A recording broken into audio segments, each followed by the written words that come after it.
B-double-E-double-R-U-N, beer run.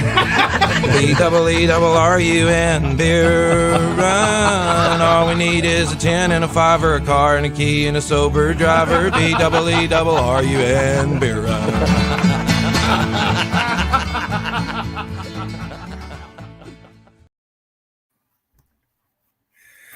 Welcome to the Beer Run, part of the BS and Beer family, the only Saints podcast with a 2-drink minimum and takes as bad as LSU's pass defense last night. That's a joke, boy. You missed it. Went right past you. You gotta keep on your toes. Put toes at it. I am the California Cajun. With me, as always, is Lil Dice. How you doing, brother?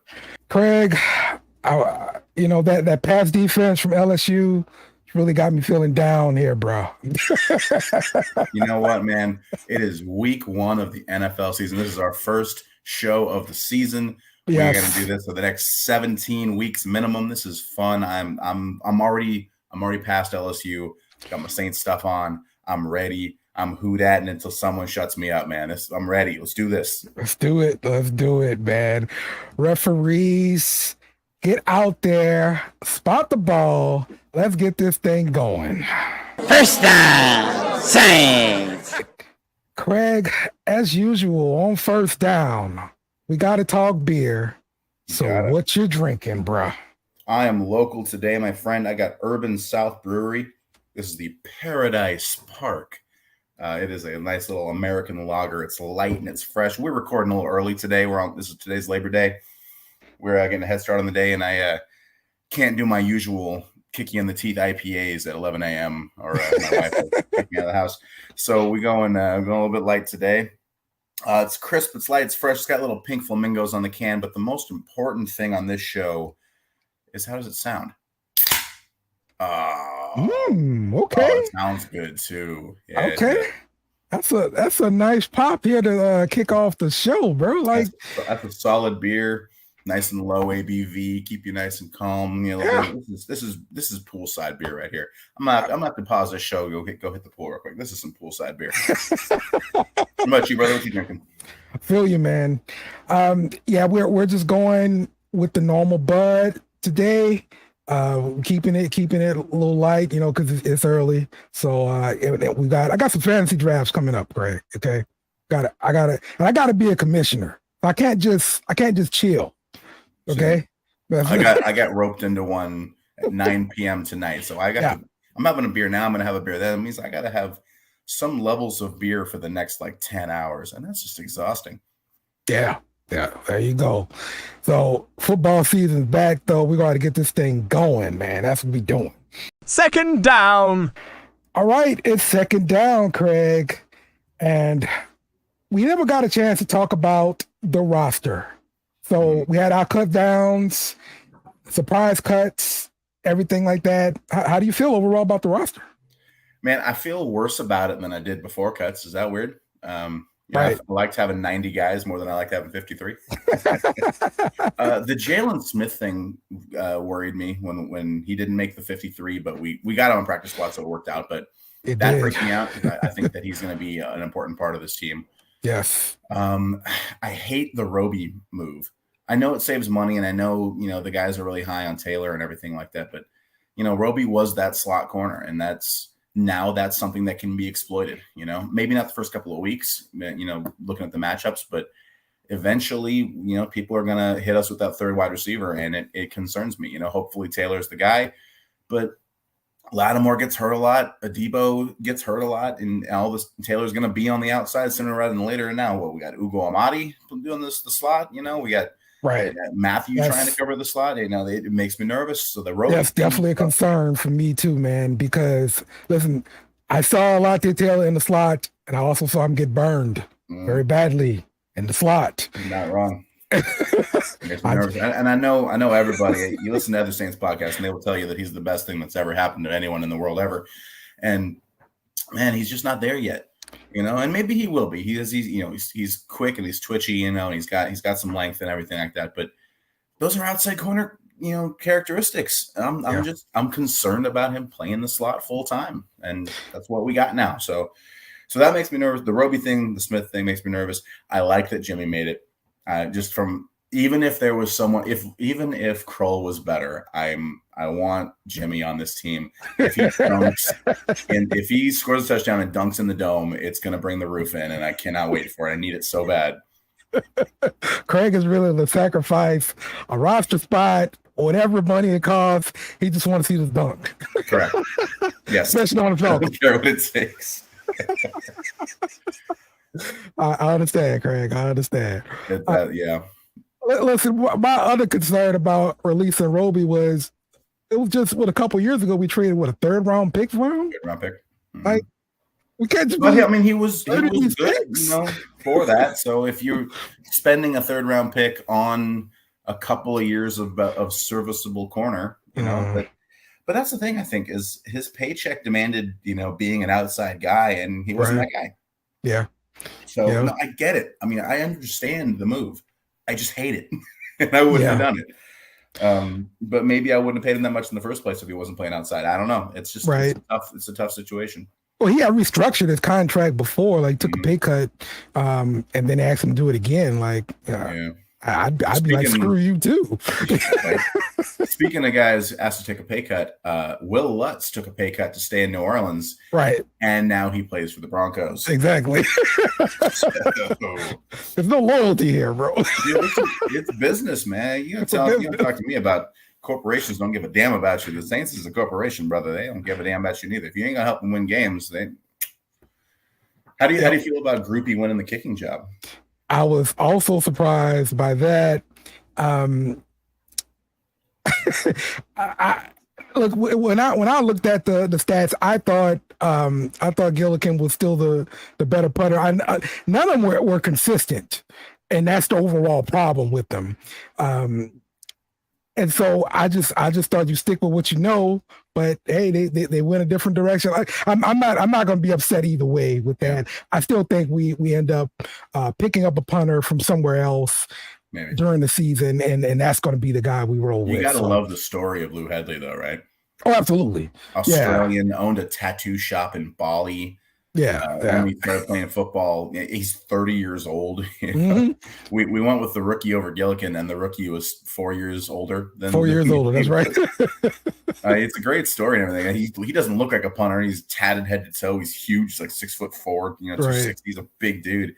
But yeah, it's weird. Gillikin's fall off a cliff was just really dramatic because his first year he was elite. He was maybe the best punter in the league. And then last year, he wasn't the worst punter, but I've never thought of a punter as being clutch or not clutch. Right. But it seemed like every time it's a thing. Every time that we needed a deep punt, it's like, okay, we're gonna play defense. We need one good drive of defense, pin him deep, and he would shank it. Like every time. I think there was 3 different games where we needed one drive on defense and he off the side of his foot at midfield just completely killed us. Yep. And it's crazy that a punter can have that big a change, but it shows you, man, it's the third stage. You need to play special teams. And our special teams were not good enough last year. That's why everything got revamped. Yeah, that's true. The other surprising part on the roster to me was Traquan Smith, Keith Kirkwood. No, these are the roaches you can't get rid of, man. Like, not surprised. They block. They do the dirty work.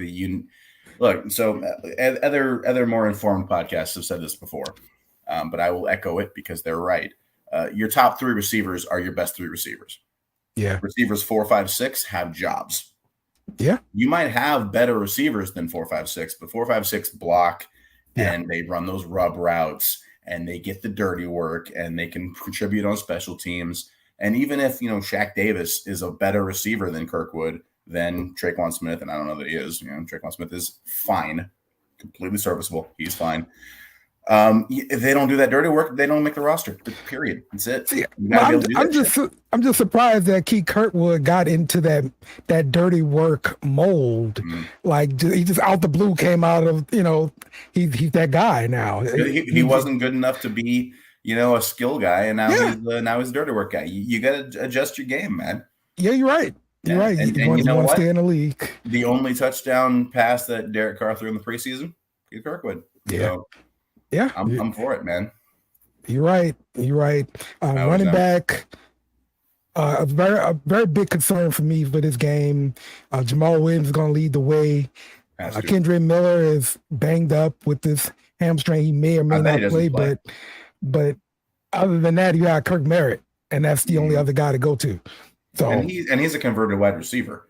So really, it's Jamal Williams. I don't think Miller plays.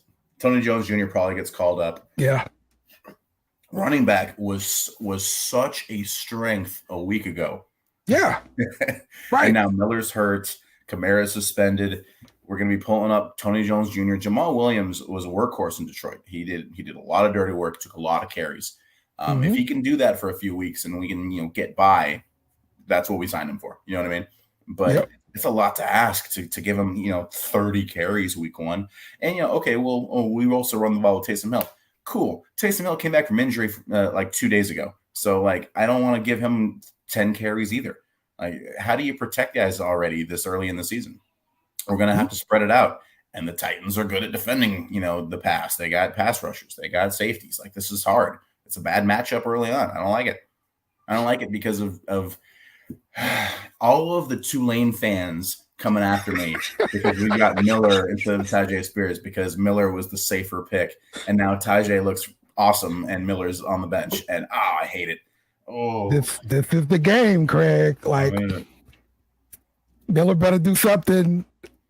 If he plays, he better do something. He ain't gonna play. Dude, first injury report is Wednesday. If he practices Wednesday, I will be shocked. He's had 3 injuries since training camp. I'm just gonna say, Kendrick Miller, if you're not ready, don't play. Because if you get out there and you look terrible, me and B-Train gonna call it out as a beer chaser. I guarantee it. I'm telling you. Third down for what?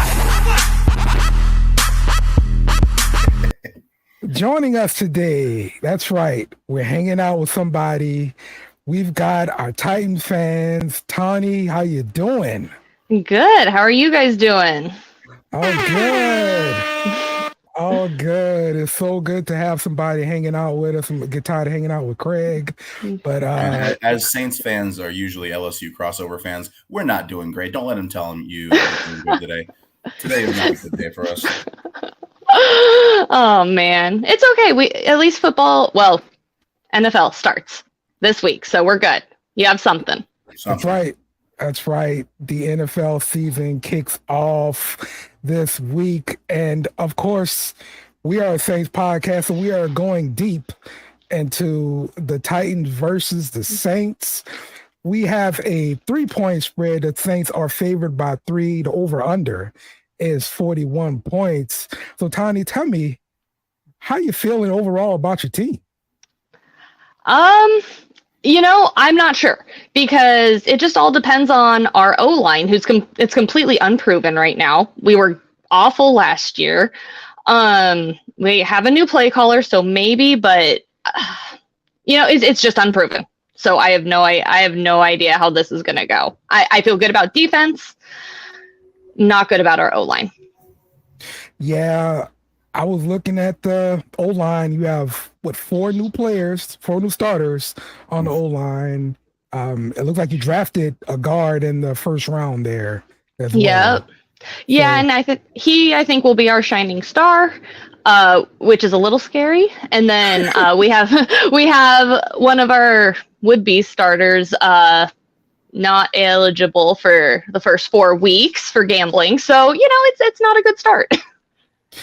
Oh, they got you guys with the gambling? That's going to be a good matchup, man. You got a rebuilt O-line, and then all the Saints fans will tell you that this D-line that we have is basically Cam Jordan and variables. We got a first-round pick of D-tackle. We got another D-tackle that we got from the Chiefs. We're hoping for Granderson to make a jump at end, but maybe it's Turner. So our defensive line is all question marks too. But I think we jumped a little bit ahead of the gun, as our show is wont to do. Hey, Tawnie, what you drinking? I have, because it is 9 a.m. here. I have a passion fruit sour from a local brewery. It's actually called The Brewery. So I know it's not your style, but hold on. Let's see if I can open it. Hey, that's great. That was awesome. Well, we got Dale over here is a fruit beer connoisseur, so he's gonna be happy about that. I love me some fruity beer. So look, you're welcome on the show anytime. There we go. So looking at the spread, looking at the matchup, they have us as a 3-point favorite. Vegas kind of leans 3 points towards the home team. So basically, Vegas is saying that this is a break-even matchup, you know? Yeah, I agree. I think it could really go either way. They're both kind of in win now. Neither team is rebuilding. They got a lot of the good players are kind of starting to show some mileage. You know, there's the thing for me in this matchup is that it's going to be a smash mouth running team with Derrick Henry and Tajay Spears, who Saints fans will know, being from Tulane. And you know, it's so hard to tackle early in the season. You know, you don't do it at practice anymore. You know, none of the starters play in the preseason. So all of a sudden you got these guys who haven't tackled anybody since week 17, and you've got this two-headed monster running downhill at you. You know, behind a revamped line, albeit, but that's a tall order. That's a big ask. Yeah, and you know, Derrick Henry always seems to come out strong. So if he does what he does, and then we have Tajay Spears backing him up, it's good. And now we actually have 2 wide receivers. I'm hoping Burks is playing. He's back at practice, so we at least have 2 wide receivers this year. So we might be able to do something. But I'm not as confident as I wish I was. It's nice to have a pessimistic fan on here, because if you're talking a bunch of smack, we'd be getting on. We lost 7 in a row to end the season. How can you be optimistic? We're Saints fans. We can be optimistic for any reason. They get us every year. I'm telling you. We got ourselves talked into Marquez Callaway a couple years ago. Yes. I mean, our saving grace is our division. Let's be honest. Hey. See, there you go. Between our 2 teams, right? The NFC South is a dumpster fire. He's still talking our language here. Yep. See. All right, so let's talk about that offense. Burks back at practice after his knee injury. You did obtain Hopkins at wide receiver. Are you feeling good about the passing game when you talk about these guys coming through? A whole lot better than I did last year. We at least have 2 guys, you know. Before, you knew if someone was going to get the ball, it was going to be Burks, and then Burks got hurt. So I am concerned with Burks not making it through the season again, but let's hope for the best. I think if he plays this game, we're at least off to a good start. Yeah. So tell me, what's been the hype in camp for the team on the offensive side? Oh, Hopkins. Yeah, hands down. Okay. Like, everyone's excited about that. And a lot of the focus has honestly been on the QB2 position. We had Levis trying his best, but he just didn't quite have it. So Willis is going to take QB2, but we're carrying all 3 into. Right. So, you know, that took a lot of the focus, which was interesting because hopefully we don't see them much. Hopefully Tannehill's good for the season. And I'm a bigger Tannehill believer than most people. I think if he has someone to throw to, right, he can get it done. He's not top tier, but he is good. What are the overall feelings for Will Levis? Because he was hyped, and Malik Willis didn't look very, very good last year. And so my thought was he would at least get the number 2 job. But that was the expectation, but Willis really stepped it up this preseason. He really did. He really earned that spot. Levis he needs some time. You know, he's just not ready yet. Yeah, I understand that. I wonder what changed with Malik Willis, because when he got his opportunity, he looked real lost. Yeah. I was ready. I was done with him. But I don't know. But you know what? He's had some highs. He's had some lows. I'm not a huge believer in him, but you know, he's a backup. At the end of the day, he's a backup. So hopefully we don't have too much relying on him. Yeah, do you anticipate?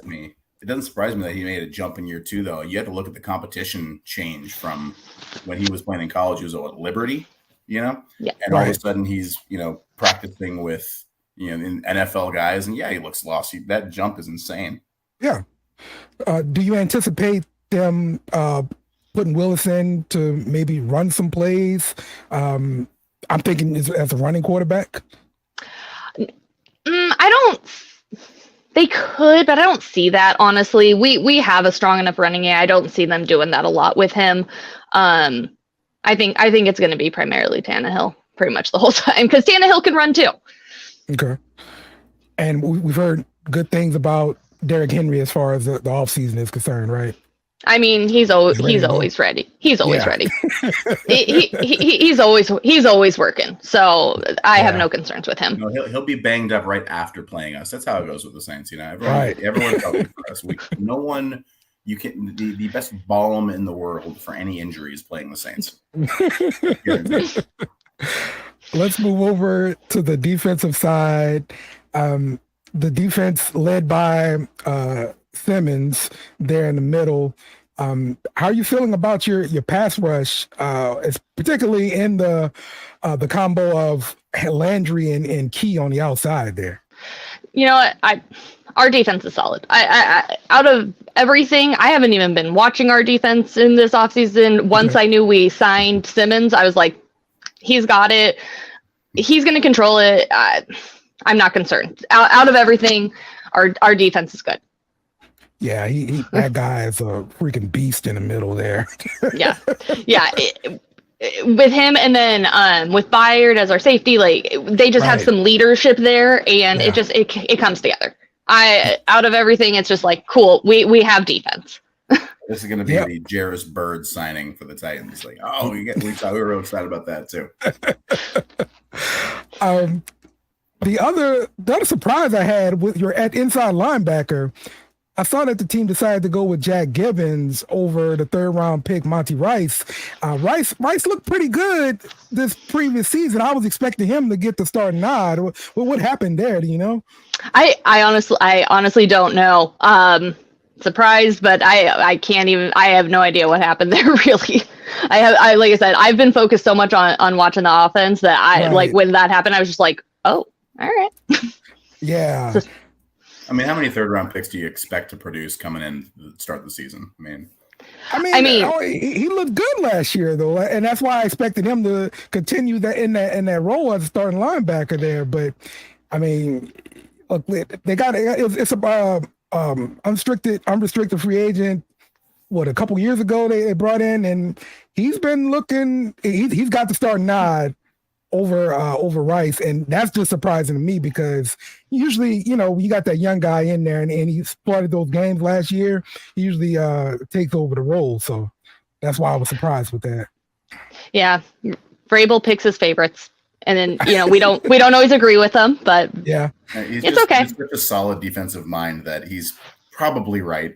You know what I mean? Like whatever he was probably the right call. I don't question a lot on defense. I just don't. It's just been good. It's just been good. So I'm like, okay, this is one of those, and in Vrabel we trust.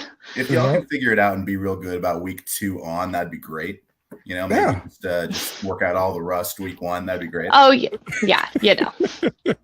All right. The last thing I want to talk about here is Tyjae Spears as a kick returner. Have you guys been excited to see what he brings to the table? Absolutely. I like him. I also think Chestnut might get some kick returns as well. Because he did good in preseason. But I think those two guys, I think it's going to be fun. I think it's going to be fun to watch them. Yeah, and I'm interested to see how they split the duties at running back with Spears and Henry. I know Henry is going to get most of the work, but Tajae's got to get in there because he can make some things happen. Oh, he'll be in there. He'll be in there. I mean, Derrick Henry is not young anymore, so he will be, of course, the main running back. But he will get Spears in there. I have no doubt. I hate that having a guy like Spears makes Henry even more dangerous because he's only going to be on the field with fresh legs now. I hate that. It's disgusting. I hate all of this right now. Yeah, really, really good point there, Craig. All right, Tawnie, it's time to pick the game. Who you got? I mean, I'm going Titans, but I'm going Titans by like 3. Okay. Okay. Titans by 3. That's cool. That's cool. We definitely appreciate you joining us. Yeah, absolutely. Look, it's kind of hard just to hang out with Craig and just listen to his nonsense all the time. So a nice voice, helps the situation out a lot. So Yeah, happy to be here. Thanks for having me on. They're going to go for it here on 4th down. 4th down, Craig, and it's time to pick this game. Yep, thank you for our guest for stopping by. Wrong on all counts, though. So I'll make sure we have that on the record that you didn't get nothing right. Okay, we'll correct you forthwith. Absolutely right. Once again, the Saints are favored by 3 points. The over/under is 41 points. So we're saying we don't feel really good about our running back depth. We don't feel good about tackling Derrick Henry early in the season. Anything else you're concerned about here with this game, Craig? Yeah, because God hates me, Tajay Spears is going to rip off a 70-yard touchdown run. There's no way he doesn't. I'm gonna have people like featuring in my mentions as soon as the game starts. Honestly, I think the Saints are going to be a really good team. I think they're going to go 12-5. I think they're going to be the number 2 seed. I think they're going to be a solid football team, and I think we get our asses kicked week 1. I don't think it's a good matchup. I think with the guys we're down, and I think their strengths are going to play into some of our weaknesses, and I think we're a better team than them by week 17. But I think week 1, it might be kind of shitty. Yeah, I'm not feeling too good about the game. We'll see. Mario Davis hadn't played in a while, and he gets Derrick Henry. Right. This is my concern here right off the bat. But okay, let's look for some reasons for optimism here. They are starting 4 different offensive linemen. They have a first-round pick at left guard. That's a reach to go guard first round. Right. So with our defensive line coming on late in camp, we started seeing Peyton Turner show up. Granderson has been solid during camp. Foskey maybe not so much, but do you expect to see something show up from one of these new guys, Nathan Shepard, anybody? I mean, it's easy to pop and shine on a pass rush. You shake a guard and you make a big hit on the quarterback. But how often are they going to throw the ball? I know they got Hopkins, but our run defense is unproven. It was bad last year. It wasn't okay. It was bad last year. They're a good running team. They have good running backs. They're going to lean on that to take away possessions from what could be an explosive offense that we have. So for me, D-line, it's going to be about who does the ugly stuff, the dirty stuff better. Stuff doesn't show up on the stat sheet.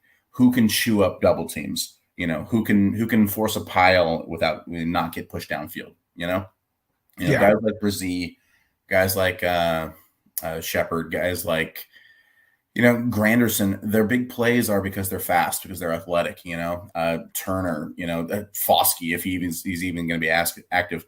They're all speed guys.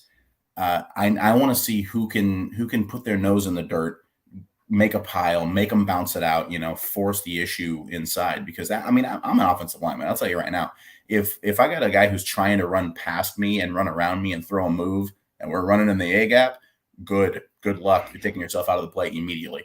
So it's all going to be who can play ugly and not get noticed. If Brzee has no tackles, but he causes a mess, that's a good game. Yeah, agreed. How do you feel about the Saints offensive line versus the Titans defensive line? I feel good about it, man. I think as long as the Saints offense is healthy, I think that the O-line is going to be solid. There's a lot of picks invested there. You got a first round pick that got beat out by Hurst. Hurts is playing in at left guard. I love Trevor Penning and what he brings. I think there's some real upside there. I think before he got hurt, Ruiz was coming on strong. I think McCoy is one of the better centers in this league. I like our line, and I think they hold up. The question with Derek Carr is always, sometimes he holds the ball too long, and then he can panic when the pressure gets there. Hopefully, because he has a defense now, that won't be the issue. But I feel good about it. I think we can score on them. I think that they're going to score more in week one. I think this offense will be a work in progress. We had Derek Carr in the starters played one series in the preseason, and they had joint practices in Costa Mesa. Sure, with the Chargers, that kind of is like that, but it's going to take time. I think this offense is going to be explosive weeks 5, 6 on, but it's going to be some grinding to get it going. And it's unfortunate that our running backs are all depleted when we should be leaning on them right now. All right. So kids, hear that? Don't beat up people in Vegas. What's your prediction for the game then? I am usually a ray of sunshine. Today I'm a bummer. I think Juwan Johnson scores a touchdown late to make it close, and we lose by 10. 27-17 Titans. 27-17 Titans. Yeah, okay. I don't forget about it. Sorry, guys. All right. I am going to go 24-20 Titans. I think the offense is going to be able to put up some points in the passing game, but the running game is our problem, and I just think they score more points than we do, and they win the game there. So now again, I think the Saints are going to be really good. I think they're going to win 12 games. That's ambitious, Mm-hmm. And we're going to be the number 2 seed behind Philadelphia, but I also don't think we win week 1. So come at me, guys. Hey, I'm blaming LSU for my mentality here, because I guess I'm preparing Dale, for you have been a loss. pessimist the entire time I've known you. Don't you dare blame LSU for you. I'm blaming LSU. Okay, it's fresh.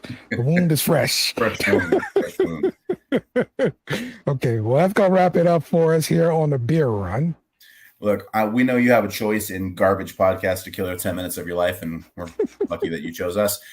For the whole BS and Beer family, for Dave's loud ass truck, for the Godfather Tomas, for everybody, thank you for joining us. This is Lil Dice. I'm the California Cajun. Have a beer. It's on me. Who dat? Remember to follow us on Twitter and Facebook at BS and Beer Media. Also smash the like button on YouTube and share with friends.